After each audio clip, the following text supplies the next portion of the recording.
Hi, good evening. It's Saturday, February 23rd, 2019. My name is Holly. I'm 32 years old. I live in the North Metro of Minnesota. And my grandmother Blanche passed away last Monday. She was 87 years old. I did her eulogy, and afterwards I was asked if I could record it for those who were not able to attend her celebration of life. And I have to tell you guys, it was definitely a celebration of life. We easily had over 100 photos on display and well over 100 photos on a slideshow. We played music, Irish music, folk music, Michael Bublé, Katy Perry, Pitbull, just to name a few, because that was how Grandma Blanche would have wanted it. This is just one of the many photos that we had up, just to show you. She was super fun-loving, amazing sense of humor, and it's hard to do a eulogy to do her justice, but from what I was told, I did her justice, and I was, like I said, asked to record a video for the people who were unable to attend so they can hear what all I had to say.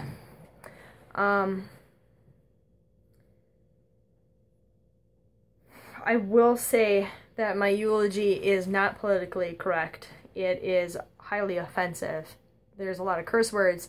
There's blasphemy. So for those who are easily offended, I'm sorry, I'm not sorry, because that's how my grandma would have wanted it. So I hope you enjoy. Thank you all for coming out tonight. My name is Holly. I am Grandma Blanche's granddaughter. I will also, throughout this video, pause here and there and tell you how the audience reacted, what was happening at that time, just to give everybody who wasn't able to attend a feel for what was happening also. I want to thank my family.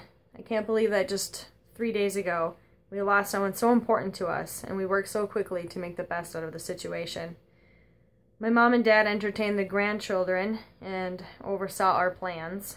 Neil immediately went to work on pictures. Scott and Deja looked through photo albums and notebooks. Dina and Sam supported all of us. And thank you to all the individuals who kept asking us every day since then if we needed anything. To my best friend Adora, who was helping me with Julian. To the Boyum family for coming out to my parents' house that day and dropping off meals. We and I all appreciate you. A few hours after we found out Grandma had entered the pearly gates, I had asked my family if I could do the eulogy. It's a daunting task to do for a woman like Blanche. First, I need to address Father Joe. Now, at this point, I looked out at the audience and realized that Father Joe had actually left. And I said, well, thank God he's gone, because, folks, my eulogy is offensive. There are curse words. For the parents of the young ones, you've now been warned. And there is some blasphemy. Basically, I'll be doing a lot of Hail Marys tonight. And I'm only sorry for not being sorry. And I don't mean to be disrespectful, but my grandma wouldn't want it any other way. It's 2:30 a.m., approximately 24 hours since you have passed. The moon is so very bright tonight. And I'm online looking up how to do a eulogy. Step 1. Keep it brief. Preferably under 5 minutes. Oops. Let's face it. It's Holly telling Holly stories. It's a eulogy for an extraordinary person. So sit back, relax, and enjoy my Blanche stories. I'll try to keep it under 20. My brothers Neil, Scott, and myself started a hashtag, "My grandma is cooler than your grandma," and you're about to find out why. I want you to fist pump the air if your grandma has said or done any of the following, and Haley, Kayler, Janie, you can consider my grandma your grandma. Fist pump the air if your grandma has offered, or possibly forced you, to take your first drag off a cigarette. Then she tells you you did it wrong. You know, school always teaches you how to say no to the bad kids, the troublemaking kids, but school never taught me how to say no to Grandma. Fist bump if your grandma has ever said, "I'm Rick James, bitch."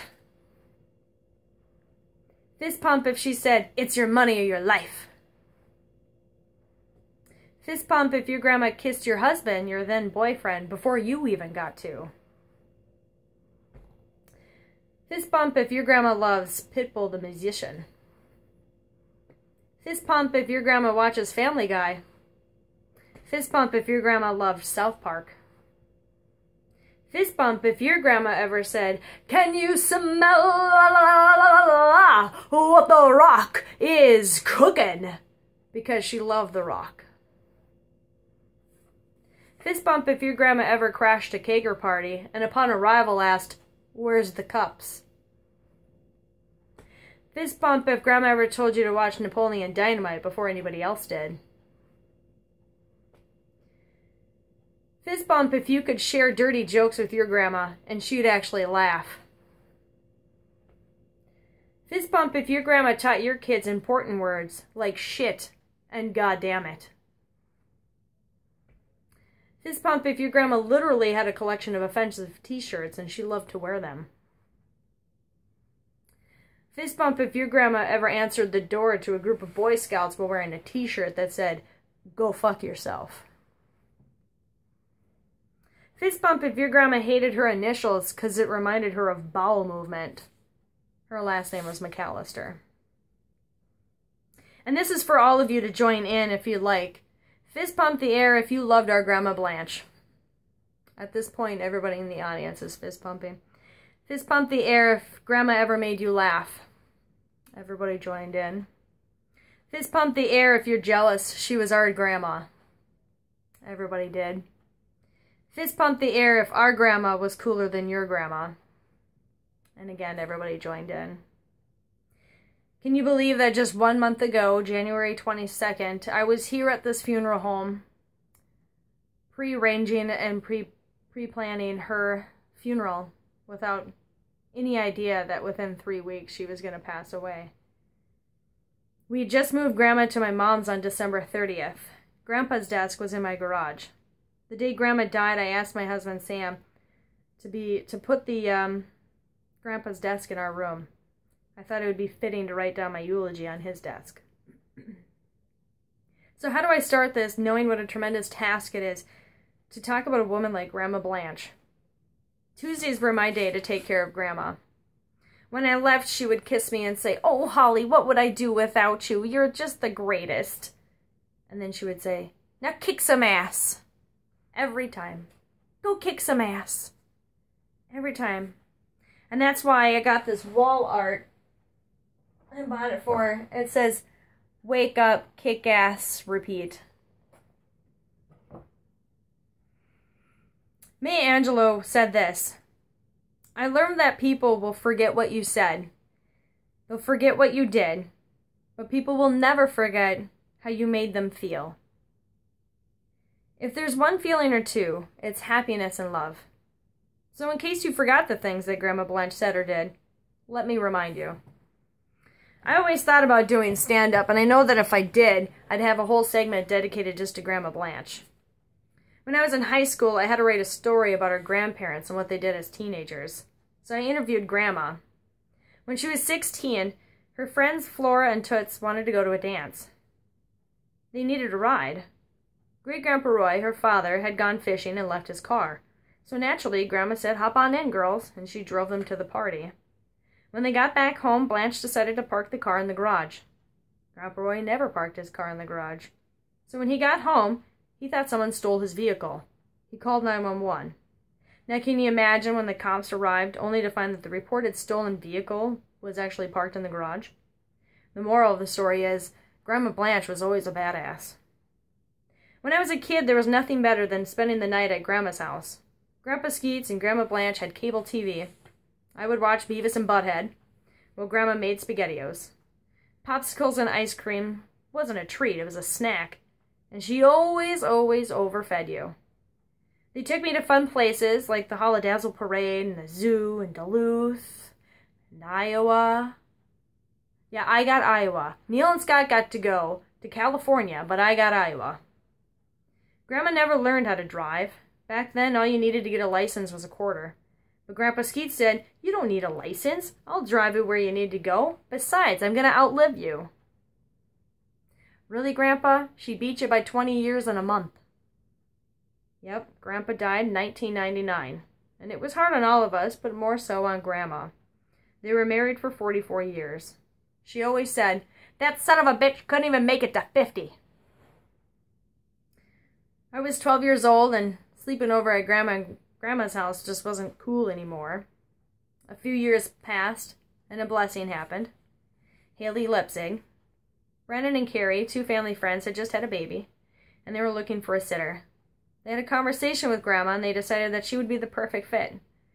It gave Grandma that spark in life again. So Monday through Friday, Grandma helped take care of baby Haley. Haley was the first bud I ever changed. A few years later, Kaylee arrived, and Grandma took care of both of them for some time. Then the Lepzigs moved away. Grandma was sad, but she understood that the drive was just too far. Some more time had passed. Grandma got a new neighbor, Laura Sands. She was a single mother with a baby girl. Grandma welcomed her to the neighborhood and offered to babysit. And how sweet was that? A neighbor to just go to the next door neighbor and drop off their kid. So Grandma took care of Janie until Janie was 12 years old. And I want to thank these two families from the bottom of my heart, because I know that having a purpose is what kept Grandma going for 20 years after Grandpa had passed. Her filing cabinet and even her drawers are still filled with cards and artwork from Haley, Kayla, Janie, and even Sierra. When I found out I was pregnant with Noah, I was ecstatic. I finally beat Neil and Scott at something. Now at this point, the whole audience starts laughing, and I said, hey, not like that. What I mean is, I finally gave Grandma a purpose. I made her a great-grandma, and she got to watch her great-grandson. When I made the announcement that I was pregnant, she said, "Well, it's about goddamn time." If I ever needed a sitter on the drop of a hat, I'd call Grandma. "Oh, no problem," she'd say. "Let me put on a pot of coffee and get my teeth in." I went to pick up Noah one day. She told me how he loved to dance to Roar. And I thought, Roar? What childhood song is Roar? She goes, "Oh, you know, that Perry, Katy Perry." She goes on demand. She clicks down the music videos, and sure enough, she clicks on Katy Perry's Roar. And sure enough, there's my son singing and dancing along to Roar. Grandma always kept up on the TV and music, what was happening on and around the world. One day she calls me up. "Holly, oh my God, Holly." "What? What happened, Grandma?" "They killed Brian." "What?" "Brian! Oh God, so sad, Holly. They killed off Brian. Do you think they're gonna bring him back?" Grandma, I'm sorry, I don't know what you're talking about." "Family Guy, Holly, come on, Family Guy. They killed off Brian the dog, the main character. What are they gonna do now?" I looked at her, I said, "Grandma, are you really upset about an animated character? I'm pretty sure they're just gonna draw him back in. He's gonna be fine, trust me." And she was upset that Brian was killed off in Family Guy. Blanche always had a way of making things 10 times funnier. One year for Christmas, she asked for a certain kind of wine. So I found this gigantic bottle. I taped a straw to it and I wrapped it up. She one-upped me, and when she opened it up, she just popped the straw in and actually sucked it down. One time we went on a road trip. My husband and I had just bought a brand new gray SUV. We made a pit stop at a gas station. My husband Sam was filling up on gas. My dad had parked the truck up front. Grandma went to the bathroom. Neil and I were sitting on the inside of the truck with the doors open. When Grandma comes out, and she starts screaming, "Poopy! Poopy!" Neil and I exchanged glances, and then Grandma did something that was so bizarre. There was a gray car parked next to my dad's truck. She assumed it was Sam and I. In horror, Neil and I watch as Grandma approaches this car. There's a woman sitting in the driver's seat, and she's continuously yelling, "Poopy! Poopy!" She then gets over to the driver's side window and she puts her hands up over her eyes and peeks into the door, and she's still yelling poopy when she realizes she has no idea who this woman is. She beelines it to the truck and hops in, slams the door shut. We're all laughing our asses off. I'm like, we asked Grandma, why are you yelling poopy? Apparently some old lady had a bad day and pooped all over the bathroom floor, and Grandma decided she needed to warn everybody. We all laughed so hard. Grandma was never afraid to speak her mind. And when I was 17, Neil took Grandma and myself to New York City. Grandma really wanted to go to St. Patrick's Cathedral. We attended Mass, and when it was time to receive communion, the 2 Lutheran grandchildren led the Catholic grandmother up to the front. Neil was in the lead, and when the nun presented the body of Christ, Neil was supposed to say something, so she waited. So Neil said, "Amen?" And she repeated, "The body of Christ," and waited for his reply. Neil said, "Thank you?" And she took the wafer away and asked if he was Catholic. He said no, and she made the sign of the cross and said, "God bless you, child." And without hesitation, she turned to me and said, "God bless you, child." Now it's Grandma's turn. "Well, if you're not going to give my grandkids a communion, then I'm not going to take a communion." And she stormed away from the nun. Now, when asked about gay marriage, Grandma's reply may surprise you. It might even offend you. You could get mad at her answer, or you can have the same reaction I had. So, Grandma, are you going to vote against gay marriage? Who cares? I mean, how do you not know Jesus wasn't gay? He wore a dress and walked around with 12 dudes. 2 years ago on Christmas, we played Cards Against Humanity with Grandma. And if you don't know what that game is, just ask your kids. We had Grandma play around. I don't remember what the card said, but I remember the answer that she picked. She picked dick breath. After our kids caught our breaths from laughing so hard, she then said, "I kind of remember what that's like." At this point, the audience literally have tears in their eyes. People are gasping for breath. They can't believe I just went there. But yes, I did. I went there because Grandma would have. She would have said it as it is. The last 2 years, my family asked me to handle Grandma's finances. It's been an honor to have such a responsibility and to be trusted by my family. I took her to an elder law lawyer, and to our surprise, the gentleman that entered the room looked as old as Grandma. And sure enough, he greets us and says I'm 82 years old. At the time, Grandma was 86. Neil and I are now watching Grandma hit on this guy. And folks, the apple doesn't fall far from the tree, because when Grandma hits on guys, she does it the way I do it, with inappropriate humor. For instance, when I first met Sam, a week later was his birthday. So I wrote in his birthday card, "Everybody loves midget porn." That's funny, because I'm 4'10". So Mr. Lawyer asked Grandma, "Now Blanche, your middle name is Jane. Would you like me to put in there Blanche J or Blanche Jane?" She leans over the table and says, "Why don't you put BJ down and see what happens?" They both started cackling at each other. Anybody and everybody who had ever met or knew Grandma, even just briefly, will agree God broke the mold when he made Grandma Blanche. Grandma Blanche was a hoot. She was a spitfire. She was charismatic. She was funny. She was kind. She was a hard worker. She was full of spunk. She's loved, is loved, and is still loved. I know there's many beliefs out there, and I can respect that, as long as you can respect mine, even if it differs from your own. But I do believe that spirits do come back for a visit. And while I was at Grandma's house, cleaning out the basement, trying to find important documents, I felt my grandpa Skeets.